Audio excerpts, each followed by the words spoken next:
Icke has been a tireless proponent of cold fusion technology. His supporting role in media put him in touch with most of the key players in the race to cold fusion. Though he witnessed the continual dramas surrounding the release of this profoundly paradigm-shifting technology, James Martinez has remained dedicated to building public consensus that the time for cold fusion is now, not later, but now. Without public support, more so public demand, these exotic technologies will remain cloaked in secrecy, hidden away from the public and our use. As Marshall McLuhan stated, quote, "Media, by altering the environment, evoke in us unique ratios of sense perception. When these ratios change, men," and I would like to add women, change as well. A few months ago, the most prominent personality associated with the cold fusion technology, Andrea Rossi, many of you know of his work, conducted a public demonstration with journalists from around the world in attendance. It worked. James claimed publicly on his radio show that cold fusion is here now, and he's going to speak of us today about the ramification of what that means to all of us. And in addition, he has 3 very special mystery guests, and I'm so glad you're all here because you will not want to miss this. James, please give a round of applause to James Martinez.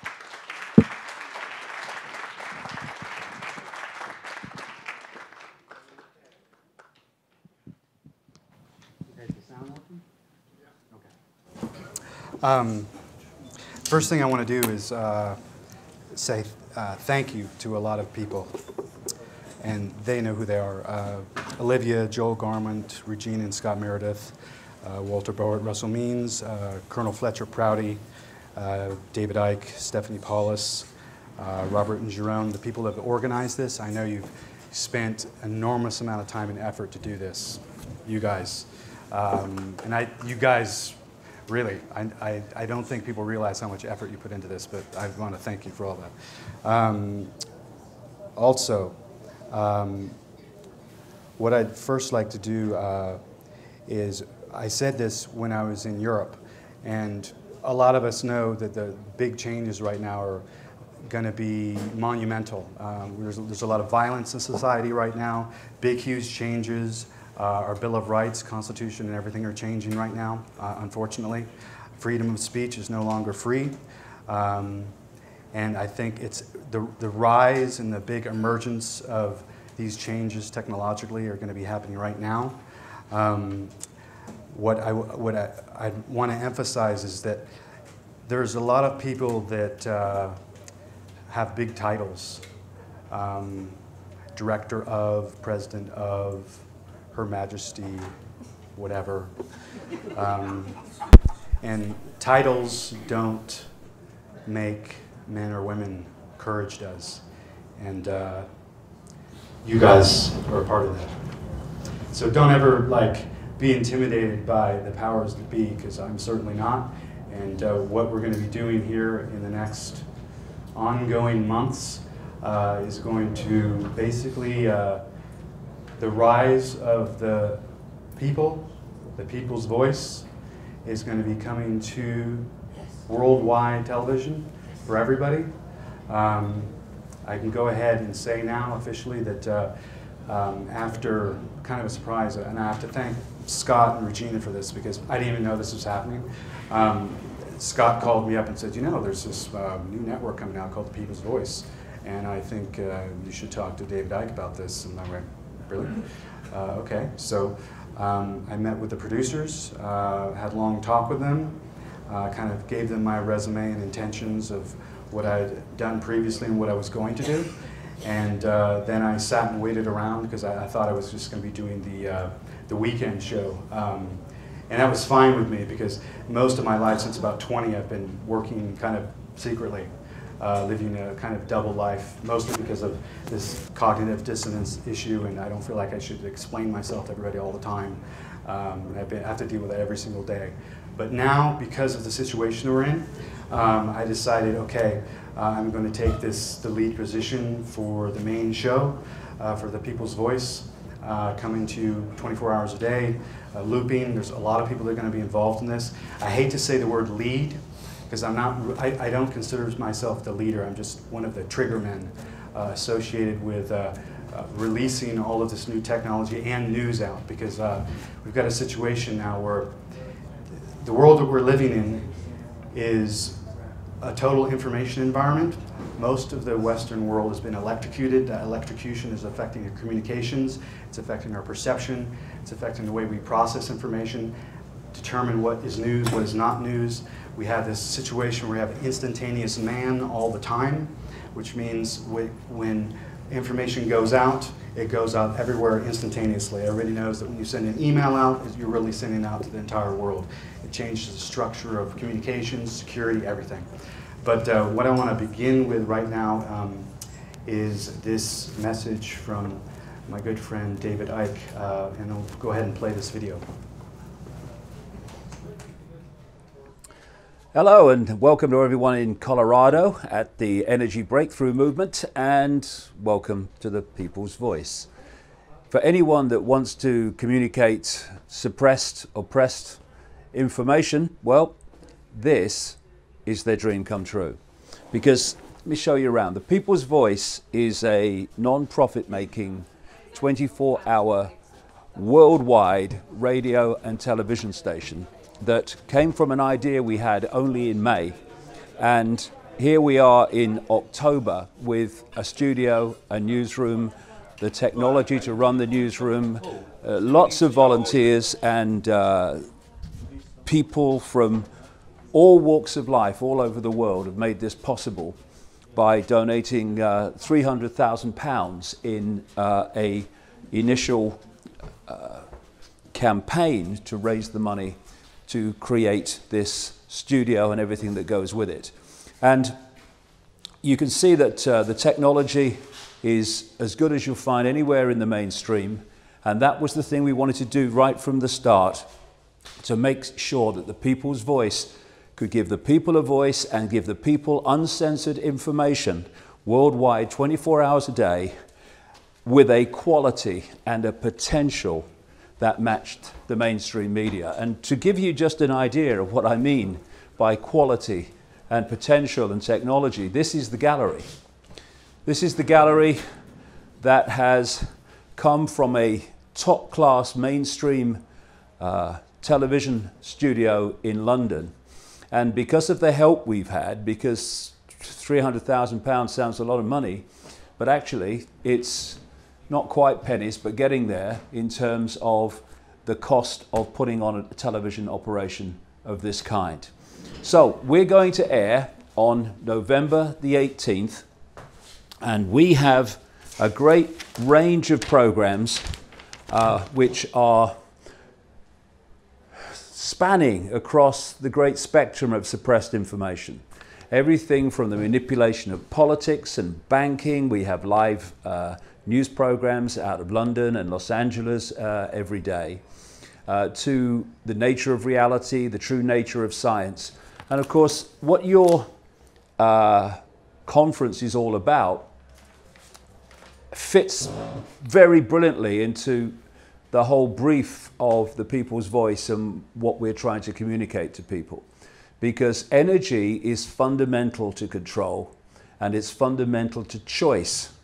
And it's a very simple analogy, or very simple equation, be a better way of putting it, that suppression and scarcity equals dependency equals control. Whereas abundance equals choice equals freedom. And it's the lack of choice in the realm of energy that is at the heart and the foundation of so much human suppression of choice and potential, with the corporations controlling the sources of energy. So we are absolutely at one with what this conference is all about. And particularly our main weekly presenter out of Los Angeles, James Martinez, who's at this conference, of course. And I know that James plans to give this whole area, this whole subject, a lot of coverage and a lot of exposure in his show every weekday for 2 hours live. out of LA. So please give James all the help you can, talking to him about what people need to know about energy and the ability to create energy sources outside of this strictly, pathetically limited mainstream arena, which is limited for a simple reason. If you limit the sources of energy, you limit the amount of energy, you limit human potential as a result of that suppression. So this conference and the people's voice are absolutely at one with this information, and we're going to air on November the 18th, and then 24 hours from then on. We've funded, or been funded, thanks to public donations, into existence. Now we have to find ongoing funding to keep going year after year, decade after decade. And if we do, this source of 24-hour information that you'll never get in the mainstream is going to have a massive, massive impact on the world, as is an understanding of the true nature and potential of energy. So have a great conference, and remember, November the 18th, we'll be on air.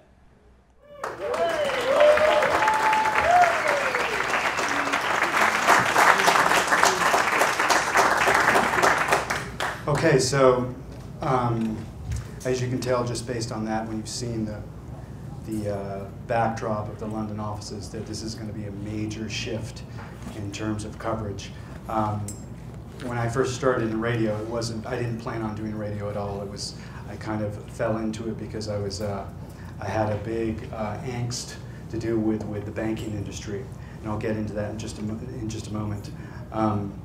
But first, I want to introduce live here for us a gentleman that I've kind of initially, it's interesting how this has all come together, because I was in a room with a business partner and my best friend, Walter Bode. He wrote the book Operation Mind Control, and in his office he had all these books in there, and we were always looking at David Icke's books, and he was critical of everybody at that point. He was critical of David at that point. And then I walked into his office, and he said, "Hey, come here." And I walked in there, and he holds up his book, his current book, and he goes, "I like this guy now."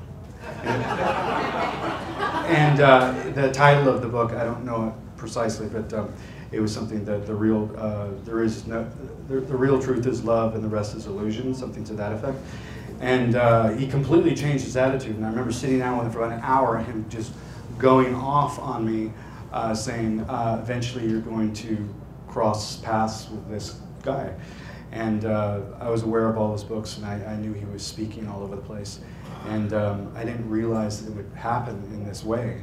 And I remember sitting there, and I said, "Well, what was the big change that you approve of now with this guy?" And the big change happened because he took a trip to the jungle. And I'll get into that after we bring him on live here in just a moment, and explain that and the big shift that happened in him in terms of his own frequency that he was emitting when he was speaking all over the world. So I remember being in the room with Walter while he was alive and saying, okay, this guy's going to be a player in the future in some way. Because I was monitoring, all of us were monitoring with him and friends of mine, who the people that were going to come out front and center and deal with the issues at hand, banking, energy, just general corruption, and what the future of America was going to be, and how these new technologies were going to come out, and we would be faced with dealing with the ramifications of those energies, but also with all the politics that surround it, and as well as the funding of these things. So I'm really happy to be able to bring in David Icke live here for us for a moment, and let him have the floor. I want to say that what he's done by coming out and saying we'd like to do a network, I watched this as it happened, and I watched the funding come through, and I watched him make the speech and I watched him do his thing at Wembley Stadium when he spoke there. And then when I saw the numbers coming in about the support he was getting financially from the public, I look online and I say, oh, 150,000 pounds. That's pretty good. And then I come 3 days later, 250,000 pounds. And then I look another day and like 280,000 pounds. It was just going up and up and up. And I'm like, this is really amazing that he has the ability to get financing from the public, and it was coming from all over the place. And I thought, okay, something's going on here. And I took a closer look and I went, this guy is really going to be instrumental in part of the social media change necessary for all of you and all the people that are attending this conference to get the publicity that you need and to express your ideas and release new information. So I'm really happy and proud to go ahead and bring on David Icke. Go ahead, David.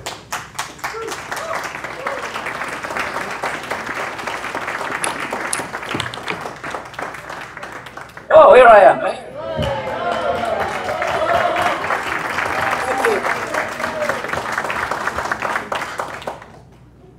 Go ahead, David. You have the floor. Thanks. Well, I'm very grateful to be able to speak to you this morning, well, my evening, the sun's going down at the west here, about something that I think could be game-changing.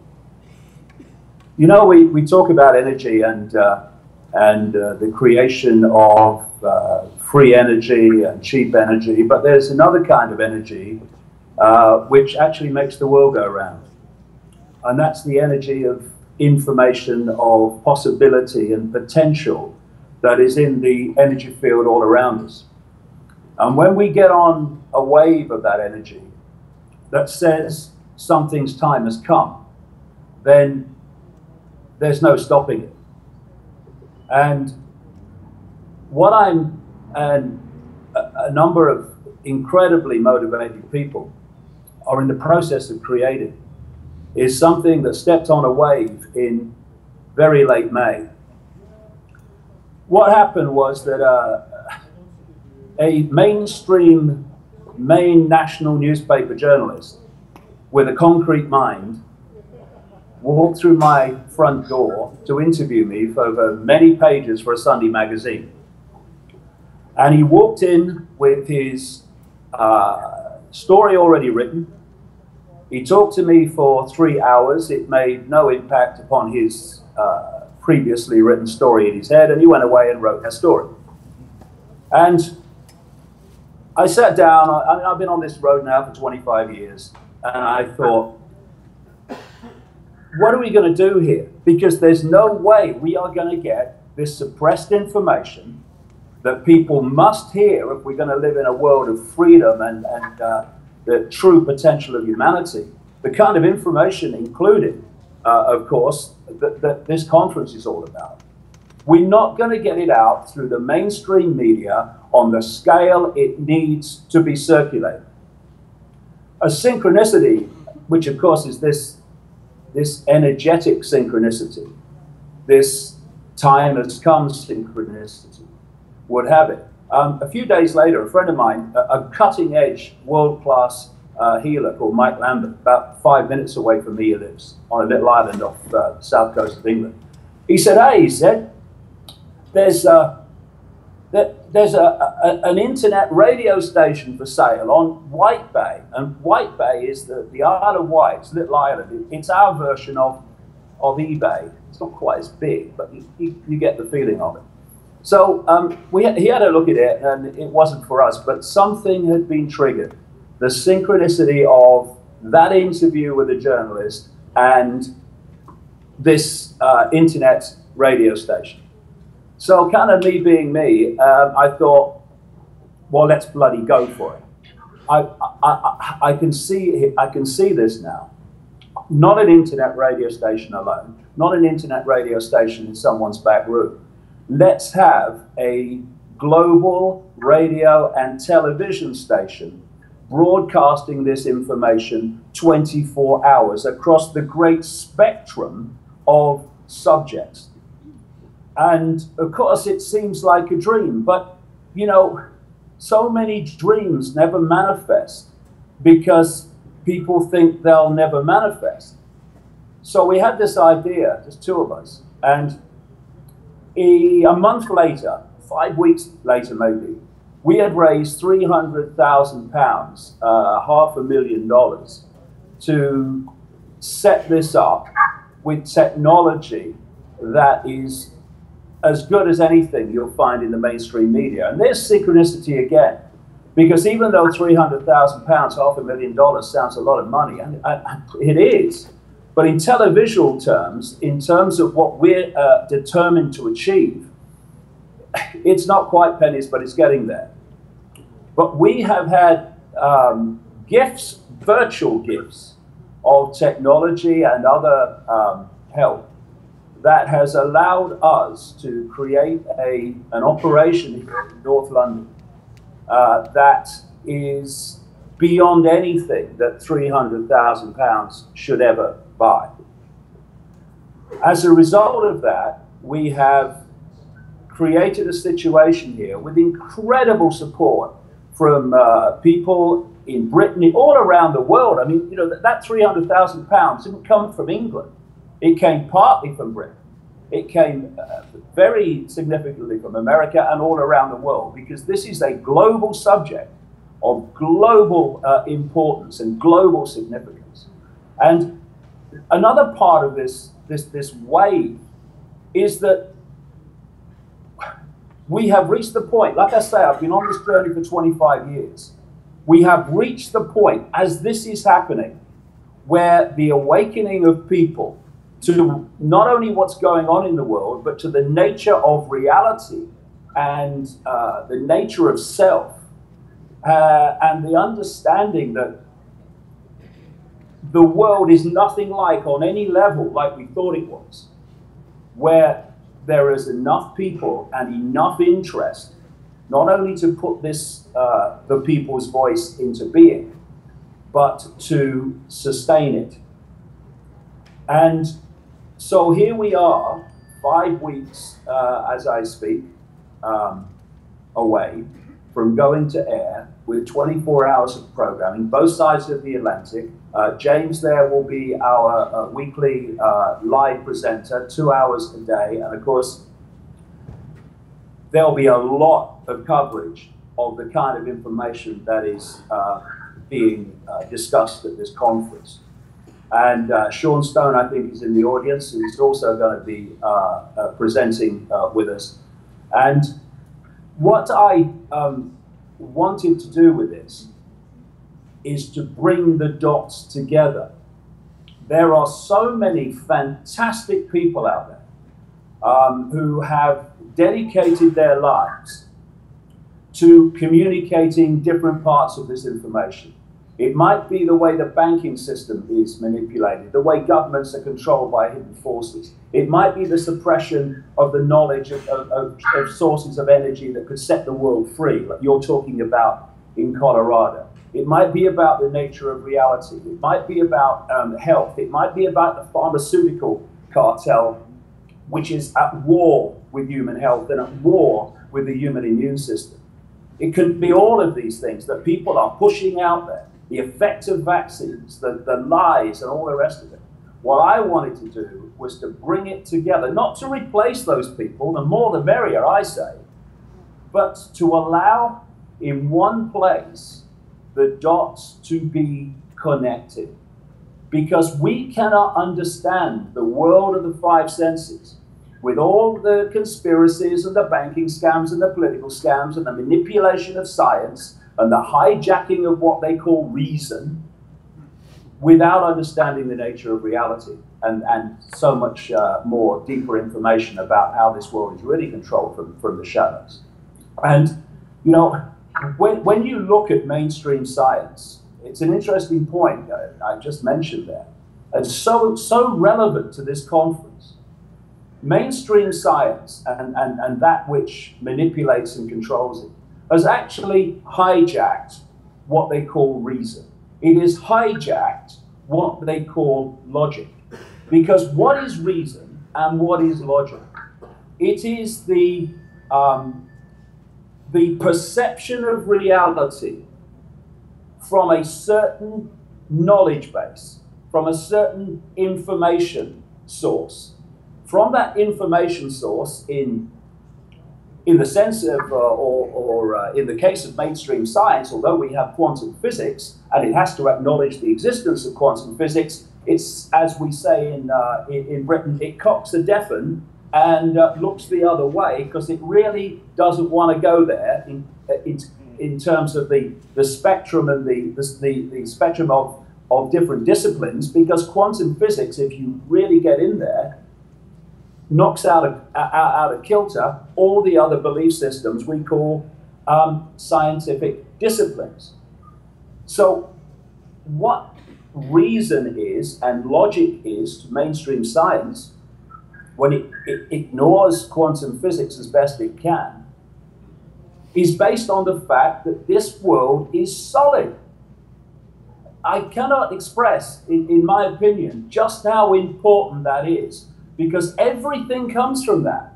Once you come from a point of perspective that the world is solid when it isn't, everything that comes from that must be a distortion of reality.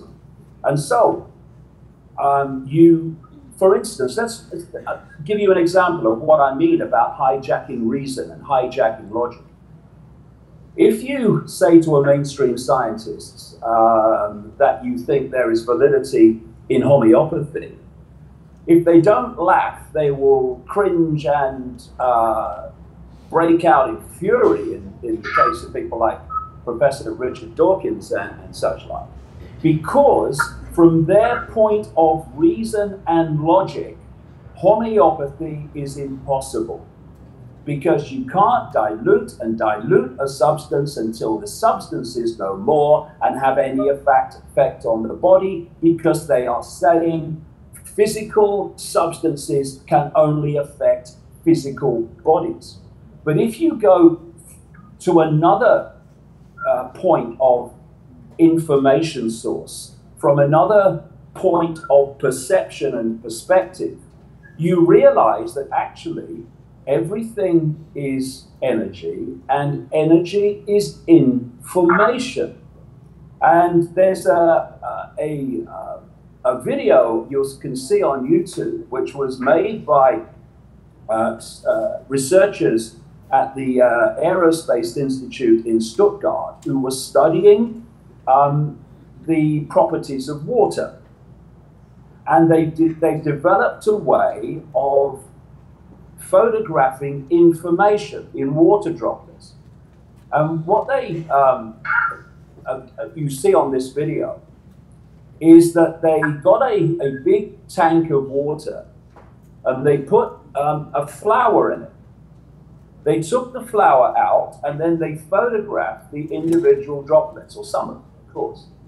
And they saw the information of that flower in every droplet in the water, even though it was no longer there. Why? Because everything is information, and water retains the information of that which it interacts with. They also got people from the local community to come to the Institute. They got a big tank of water, and they asked each of them to take 4 droplets from it, put it in a dish with their name on, and then they photographed or looked at those droplets. What they found is that every set of droplets from each person was different, but each 4 droplets from each person was virtually identical. Why? Because in the process of taking a droplet and putting it into a dish, that water had absorbed the unique energy field of the person doing it. So, when in homeopathy, people are diluting substances until there is no substance left, the reason that it has an impact on the energetic body is the energetic information of the substance has been retained in the water. And so from this point of reason, homeopathy is perfectly logical.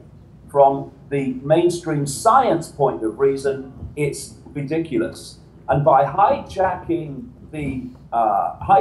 reason, mainstream science has done an incredible disservice to humanity by dismissing, ridiculing, and rejecting sources of technology, sources of energy, sources of so much that is there if you understand what reality really is, but is impossible if you come from the direction of mainstream song sheet science. And it's so important, conferences like this, and what we want to do with the People's Voice is to challenge the mainstream, what I would call software program vision of everything.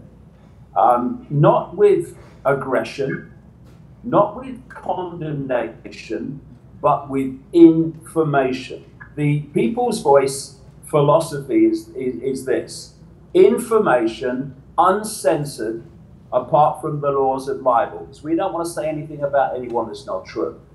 Second, information put into context so that this piece of information is not seen in isolation, is seen connected to this and that and that. Suddenly the strands become a tapestry. We can see the picture, the pieces in the puzzle become a picture.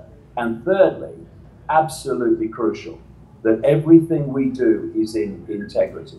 Because if it's not, then we are just the same as that which we wish to challenge and we wish to overcome. Okay, David. In terms of David.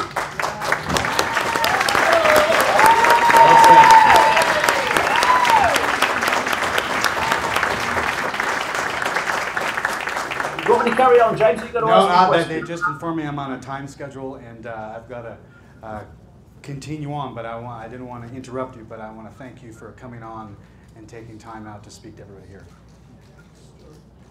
I didn't get that because I'm getting old. Do you want me to continue? I tell you what. No, stop. Stop. Hello, is that all right? Tell him. How you doing? Oh, stop talking, okay. Yeah. That's right. No, that's asking the impossible, Lisa. I've had the hands-on healing and I've had the crystal therapy, but I've still got verbal diarrhea. I can't stop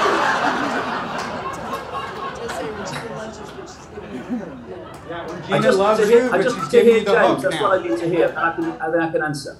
Okay, Regina said to tell me she's giving you the hook now, and I got to come in and take over. But thank you very much for taking the time out, and I appreciate it. I'm looking forward to meeting you in person. I hope you got that. Oh, I've finished. James, thanks very much, and really look forward to you working for the People's Voice. Great. And please, this, ladies and gentlemen, the People's Voice is your, it's your canvas. Let's use it. Let's get this stuff out there so people see the world's not like they're told it is. Thank you very much.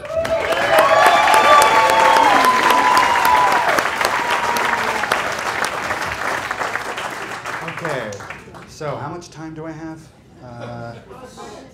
Okay. All right, so I'm going to make these announcements quick. One of the two special guests I have here that I want to address. Pearl Means is here, wife of Russell Means is here. Russell Means, as you know, last year I said he was the very first person to go public and make a public stand for cold fusion. I was looking for somebody, a figurehead that had honor, was respected worldwide, and would make a public stance supporting cold fusion, because at that point when I started talking on radio about it, it was just so taboo and nobody was even saying anything or at all. It was just, people were like scared of it. So after going on and on and on, I managed to meet Russell Means, and he was very interested in what I was doing when I was suing all the credit card companies and banks and getting people their homes back and getting people out of debt and so forth. And I told him other things that I was involved with, including cold fusion.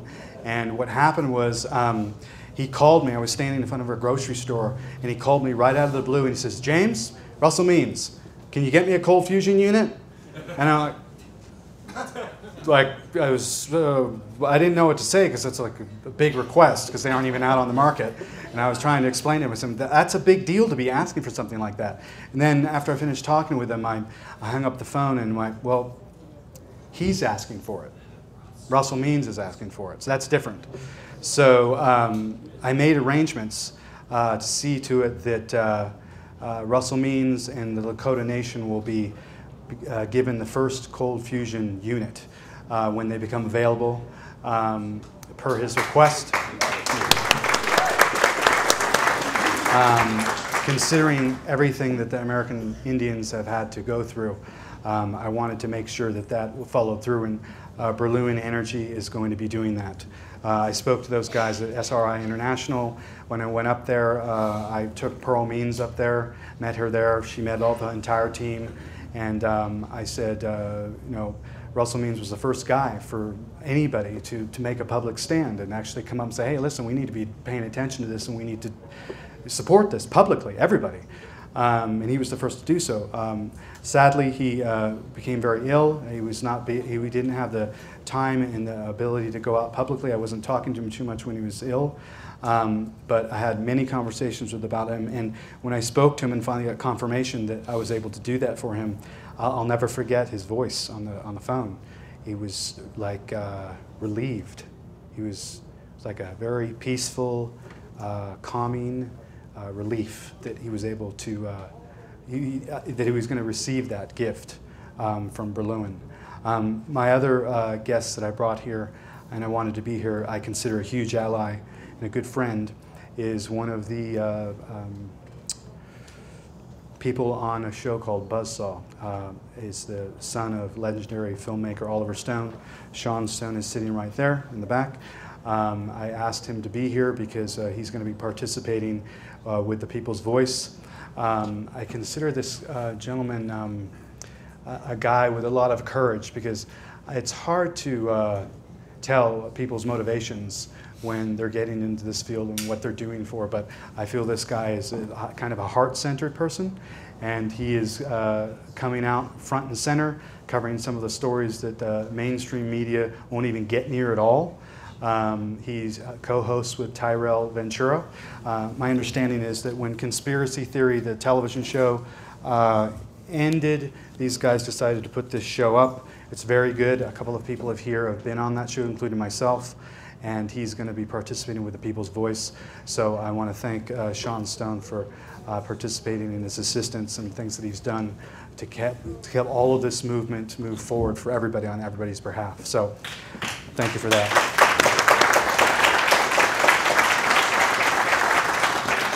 Okay, what I'm going to do is quickly jump through the history and how I even got involved with all this. In '89, I was driving in my car in Palm Springs near the windmills, and I heard on the radio, they went to the news and they said these guys, Pons and Fleischman, had this big discovery. And I remember listening to the real story, and they kind of de-emphasized everything about it. And I heard it on the radio, and I shut it off and had the windows down, and I said, those guys, they figured it out and they've got something. And what's going to happen is their careers are going to be over or they'll be dead. One of those two things is going to happen, and we're not going to hear about anything about this. But I knew intuitively that they had found something. Something important had happened, and from that moment, I didn't really discuss it too much with anybody until this gentleman came into my life. I was born in San Diego. I moved to Brazil, and then thereafter I moved to High Wycombe, England. I went to school at the Department of Defense school called London Central High School. Ironically, it was on an Air Force base which housed the computer keys for nuclear weapons. And there was a high school there. Great place, huh? So every day when I'd go to school, I'd see all the protesters out front of the military base. And while I was growing up in England, I had an experience there, as many of you have had. Let's call it supernatural, and that triggered a huge change in me, and I kind of discovered this world that we're living in is not what I've been told, and I'm going to these classes and whatnot, and this is just not accurate information. So I began a long quest privately, without talking to anybody, trying to find out what was going on. I left England. I ended up in Arizona. I had, at that time, I had a long track and field career.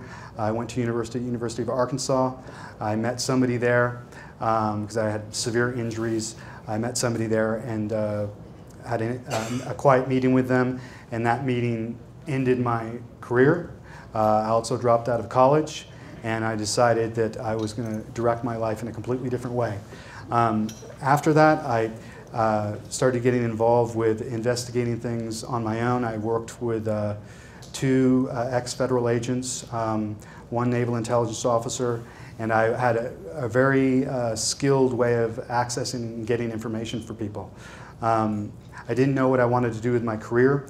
I ended up investigating a lot of stuff in the UFO field. I took a trip to Tucson, Arizona, where I was doing an interview on a local TV access show there, and somebody said, you know, you got to meet this guy, Walter Boert. He's like the preliminary researcher in mind control. And so I went and met him. I knew when I met him that it was a life-changing situation. We connected really close because both of us were adopted children, and we both understood the ramifications of that. But we became close friends, business colleagues, and he became my teacher, and he opened up a lot of doors for high military brass, people in the intelligence community that were doing things.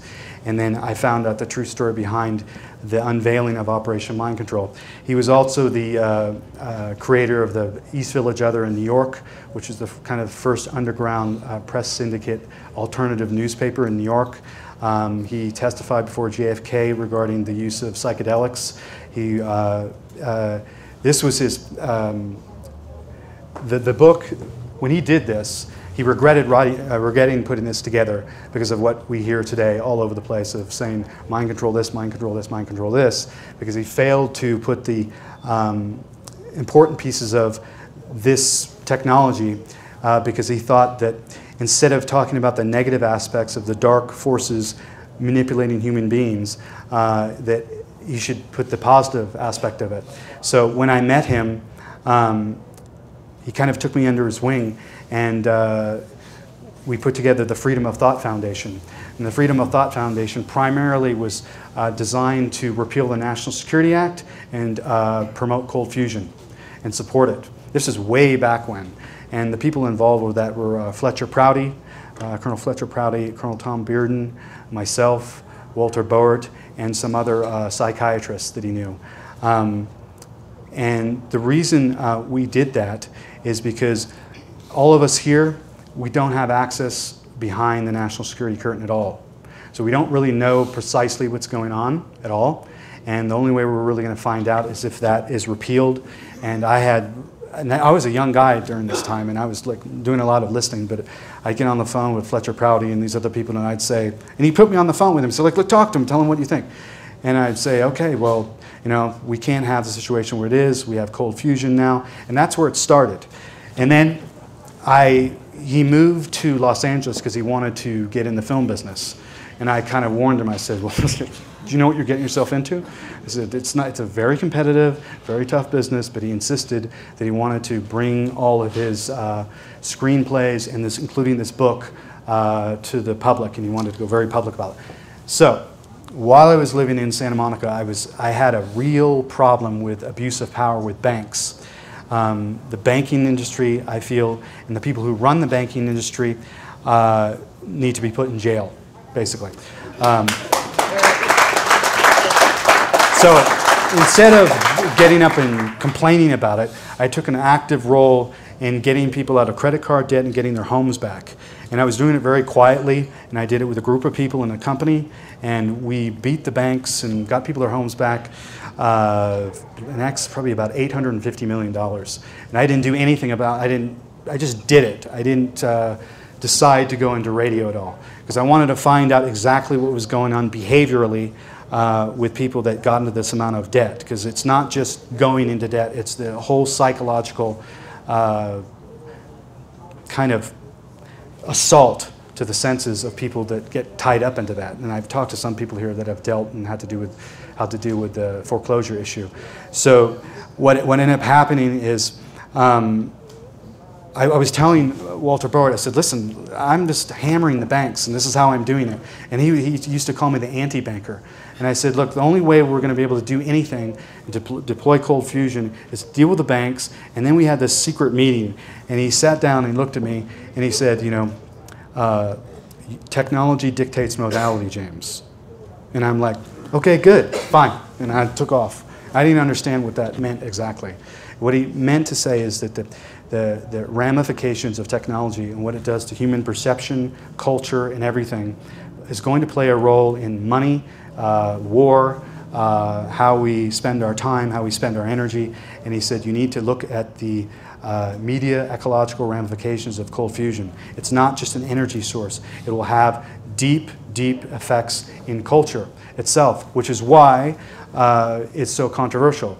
So here's the interesting part where David Icke comes in. So I started in radio quietly, and I was invited to go on a radio station called Republic Broadcasting, and I was talking about what I was doing in the credit card industry and how to get out of it and all the stuff that the banks were doing. But I also was including in that, I said, well, we can look forward to cold fusion. And I'd always say that in all the conversations. And eventually got me fired. I was live on the air, and he fired me on the air because I kept talking about cold fusion.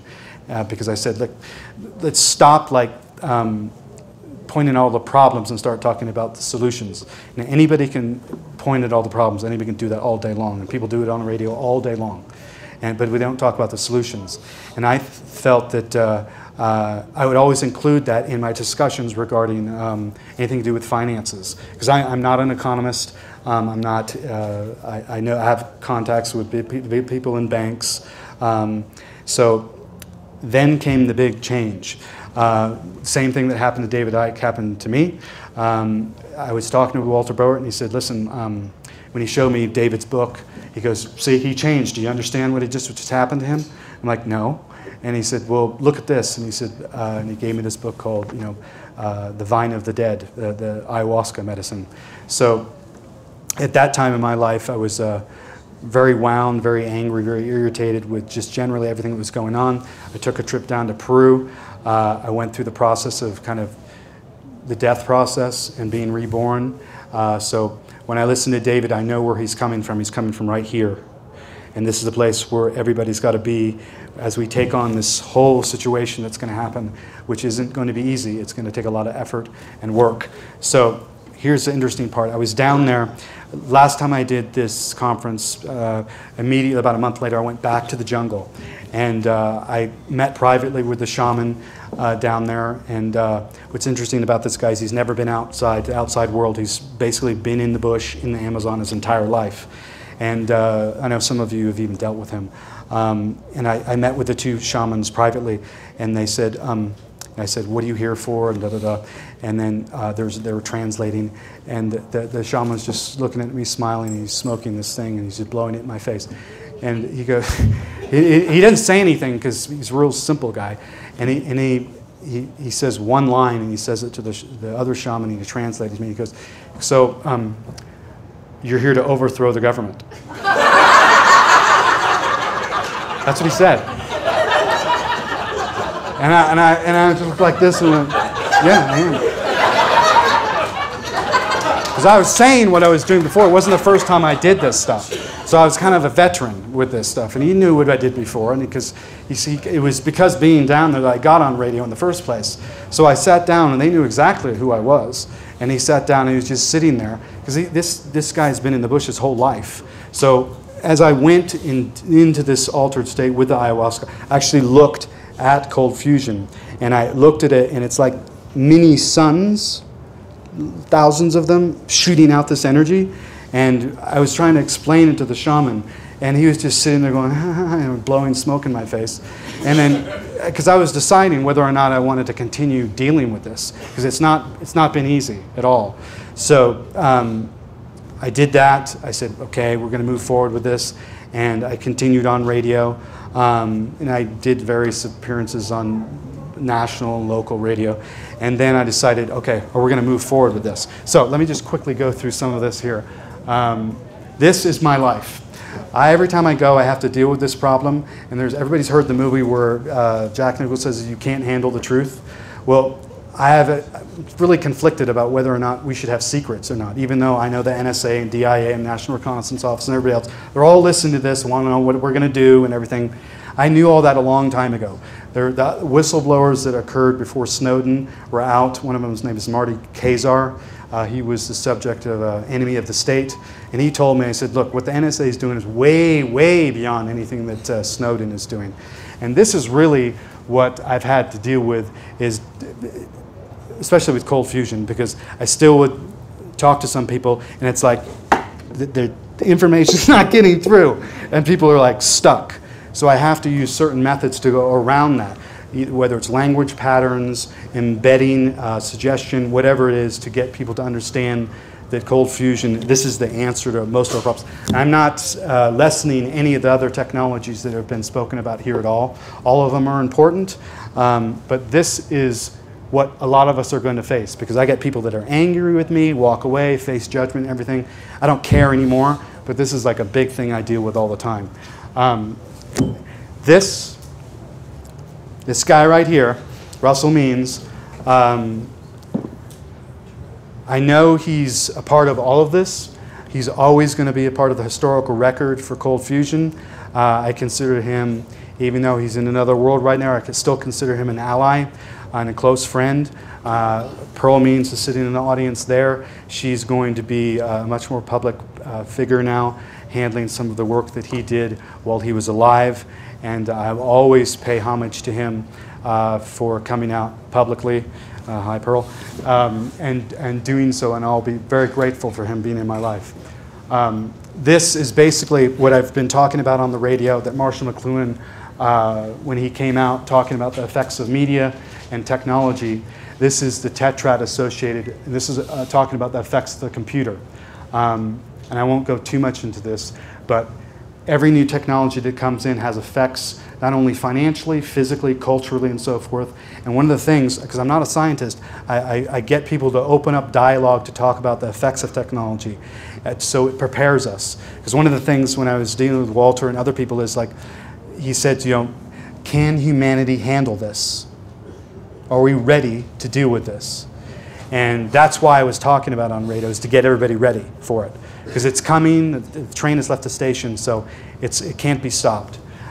So this is the model that I'm going to be talking about in some of it, with all the various technologies and bringing it out and having an open dialogue. Now, this was brought to my attention before I came to this conference, a book by Steve Johnson called Emergence. And Lisa, actually, my producer here, Lapierre, is in these books. There's another book he wrote called Future Perfect, and it goes into what happened with peer-to-peer networks and how groups build together and change societies. And it's actually based on the study of ants, believe it or not. And one of them is called Future Perfect, and the other one's called Emergence.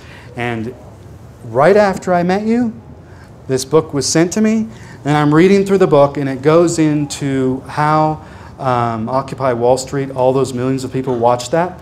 And I'm looking there, and I'm like, I called my friend, I was like, I just met this woman, and she just did all this stuff. It's right in the book, and explaining everything. And then I was like really pleased to go into that. But I'm going to be talking about this on there and probably interviewing this guy as well. He's talked to all the big people around the circuit. He's a New York Times bestseller author and so forth. Steve Johnson. It's actually in the pages. You're in the pages of this.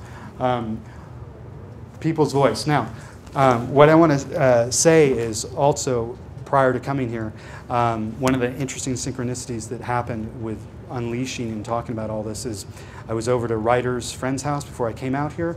I pull up a magazine, Playboy magazine, and who's in there? Marshall McLuhan. Basically confirming what he said about technology and the effects of technology on the public. And he goes into, it says here, Marshall McLuhan became famous and his wild, unconventional views about media in the 1960s. What an amazing and how right he was about his message. And basically the title is When the Medium Became the Message.